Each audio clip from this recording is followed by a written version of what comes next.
ભારત આદિવાસી સંવિધાન સેના દ્વારા જિલ્લા કલેક્ટરને આવેદનપત્ર પાઠવી ગુજરાતમાં અનુસૂચિત વિસ્તારમાં ભૂમાફિયાઓ દ્વારા છીનવી લેવામાં આવેલ આદિવાસીઓની જમીનની તપાસ કરી તાત્કાલિક ધોરણે કાર્યવાહી કરવાની માંગ કરવામાં આવી છે। રાષ્ટ્રપતિ, રાજ્યપાલ તેમજ મુખ્યમંત્રીને સંબોધેલ આવેદનપત્ર ભારત આદિવાસી સંવિધાન સેના દ્વારા જિલ્લા કલેક્ટરને પાઠવવામાં આવેલ આવેદનપત્રમાં જણાવ્યું છે કે ગુજરાત રાજ્યનો પૂર્વ પટ્ટીનો વિસ્તાર એટલે કે ઉમરગામથી અંબાજી સુધીનો વિસ્તાર આદિવાસી બહુલ વિસ્તાર છે, જેનો ભારતીય બંધારણની 5મી અનુસૂચિમાં સમાવેશ થાય છે। હાલમાં ગુજરાત રાજ્યના દાહોદ જિલ્લાના ગોધરા તાલુકામાં આદિવાસીઓની જમીનના ખોટા દસ્તાવેજ બનાવી આદિવાસીઓની જમીન છીનવી લેવાનું કૌભાંડ સામે આવ્યું છે, જેમાં ગોધરા પોલીસને 5 જેટલી ફરિયાદ મળેલ છે। એ ફરિયાદ મુજબ એક જ જમીનની કિંમત 100 કરોડ જેટલી આંકવામાં આવી છે। તો અહીં પ્રશ્ન એ ઉદ્ભવે છે કે 5 ફરિયાદમાં જે જમીન છે એની કિંમત કેટલી હશે?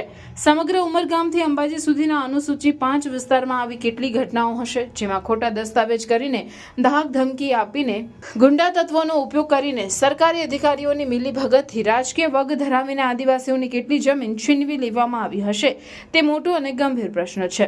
ગુજરાતમાં આદિવાસીઓની જમીનના સંરક્ષણ માટે 73A નો કાયદો બનાવવામાં આવ્યો છે, જેથી કોઈ પણ આદિવાસી કે બિન આદિવાસી ઇસમ આદિવાસીની જમીન છીનવી ન શકે, પરંતુ સમગ્ર આદિવાસી વિસ્તારમાં ભૂમાફિયાઓ, જમીન દલાલો, ગુંડા તત્વો ધાક ધમકીથી અધિકારીઓની મિલીભગતથી કે રાજકીય વગનો ઉપયોગ કરીને આ કાયદાનો સરેઆમ ભંગ કરી રહ્યા છે, જે ગુનાપાત્ર કૃત્ય છે। ત્યારે અનુસૂચિ 5 વિસ્તારમાં ભૂમાફિયાઓ દ્વારા છીનવી લેવામાં આવેલ આદિવાસીઓની જમીનની તપાસ કરી તાત્કાલિક ધોરણે કાર્યવાહી કરવામાં આવે। જય જોહાર, જય આદિવાસી, જય ભીમ, જય સંવિધાન। મારું નામ વિરેન્દ્ર વસાવા છે। આજ રોજ 16 તારીખ 6ઠો મહિનો 2024 ના રોજ ભારત આદિવાસી સંવિધાન સેના તરફથી અમે કલેક્ટરશ્રીને આવેદનપત્ર પાઠવવામાં આવેલા છે। એના અનુસંધાનમાં જે ગુજરાતની સરકારી સ્કૂલની અંદર કાયમી ભરતી થાય શિક્ષકોની એના માટે અને જે અનુસૂચિત ગુજરાતની અંદર અનુસૂચિ 5 પ્રમાણે આદિવાસીઓની બિન આદિવાસી લોકો જે જમીન પર કબજો કરેલ છે એને કડકમાં કડક કાર્યવાહી કરી એની તપાસ કરી અને